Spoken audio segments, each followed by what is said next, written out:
when I think about the actual journey, I was fortunate enough, and I'm sure a lot of other people at that same time would probably attest to this, that if it wasn't for George, maybe a lot of people wouldn't have got the opportunity, because George Burley, as a kid we just spoke to, his motto at academy football was always, if you're good enough, you're old enough. So he didn't really care about age-wise, because you see a lot of managers maybe nowadays will think, because of the pressure and the money and the finances that are in football, they maybe haven't got as long as they'd maybe like. But George was given a time where I think Kieran Dyer made his debut at 16. Titus was fairly young. Richard Logan was another one. He was quite young. I was 17. Ambrose was 17. Richard Wright was young. Do you know what I mean? So there was quite a few. James Scowcroft was another youngster that made his debut, all under George, because George's motto was just like, if you're good enough, I don't care how old you are, you've got to this level, now it's up to you to go and prove to everyone why I put you in the first team. Whereas as managers nowadays don't really get that luxury because they don't get the time. They're thinking about results now.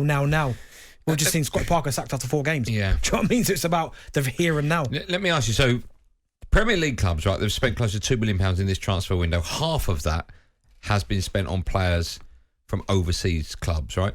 Do you think nowadays the purpose of an academy at a football club is to bring players into the first team, or to have a steady flow of decent footballers that they can sell to various different countries to make money?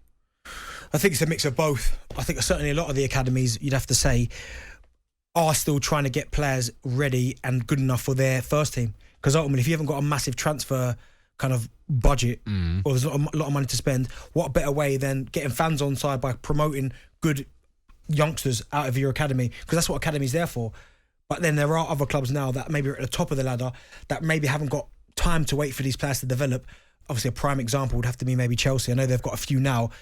But then that's where the argument comes in, because then how can you say that they've not got a good academy when you see so many of their players get into first team level? Yeah, they may not sustain it in Chelsea's first team, but they go on to be brilliant players elsewhere. I.e., we saw Conor Gallagher at Crystal Palace last season, Broja, Tammy Abraham's over there scoring goals for fun in Italy, Fikayo Tomori's over in Italy, I think one of the best players, one of the best defenders.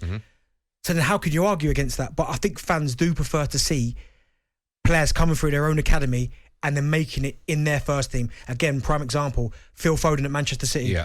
A lot of people were saying, myself included, when he was a young kid, they were saying, training's not enough. He needs to go and play men's football, go out on loan. But Pep was the only one that was like, no. The education he's getting here under the likes of Kevin De Bruyne, David Silva, Bernardo Silva, Vincent Kompany, Sergio Aguero is a better footballing education than sending him anywhere else. So he's one of the rare occasions where he's gone the whole way through, not gone anywhere, and it's worked out for him at the top. See, we know that academies work, right? You touched on a few players there. Saka at Arsenal, Mount at Chelsea, Harry Kane obviously at Spurs. He went out on loan to various different clubs. But even with Harry Kane, right, that's a rare one, because we know that he was at Arsenal's academy as a youngster, but then went to Spurs, so it still counts. Yeah. But it was Tim Sherwood that had to convince, I think it was Villas-Boas and Baldini at the time, that he was good enough, because they wanted to let him go. But if it wasn't for Tim going, no, listen, relax, this guy will be a world beater. But he only got a chance in Europe, right, when they were playing Europa League football. But it's Tim that had to go to war with him. Of course, yeah. And this is the kind of battles that you have at academies, because you might have one member of staff going, he's not good enough. But another one going, no, trust me, give him time to develop, he will turn into a top player. But my point is, we know academies can work, right? The list, I've got players here, the list goes on. Foden, Declan Rice, Trent Alexander-Arnold, of course. And then you look at other players that have tried to come through, for example, like Smith Rowe, obviously at Arsenal to Leipzig. You've got Jadon Sancho, we know, went to Dortmund. Ethan Ampadu, you mentioned Chelsea to RB Leipzig.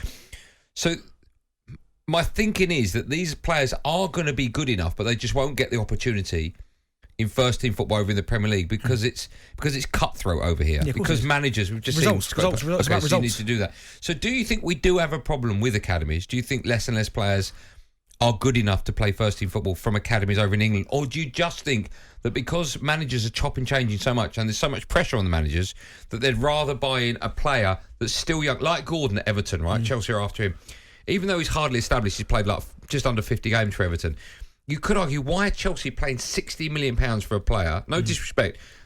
They've probably got someone very similar to him, but he's getting first team. Hudson-Odoi, who they're about to let go. Yeah, a prime example. Who has had spells in the Chelsea first. He's international. He's an England international. Do you know what I mean? He's a top quality youngster, but they want to go and get Anthony Gordon. But I think now, certainly as I said, the top end, I think clubs and managers haven't got the time where you could go, right, there's 2 or 3. one of them might be really special. The other two are decent, so we'll give them a chance. It's almost like now the ones that are decent, we'll send them out on loan and we'll just take the one that's going to be a superstar because we know full well. Again, you look at the likes of Gallagher, Ambrosia at Chelsea, two very, very good youngsters. Like you'd have to. Conor Gallagher got himself in the England squad by going on loan to Crystal Palace. These players are good enough for other clubs, but not necessarily good enough for Chelsea's elite. And even Reece James is another prime example. Had to wait his time. Had to go to Wigan on loan. Played a number of I think he played midfield for a time at Wigan as well. Gone back to Chelsea. He's a finished article. Now he's ready to go. I think academies do still serve a massive purpose because I like seeing youngsters come through, develop and play for their first teams.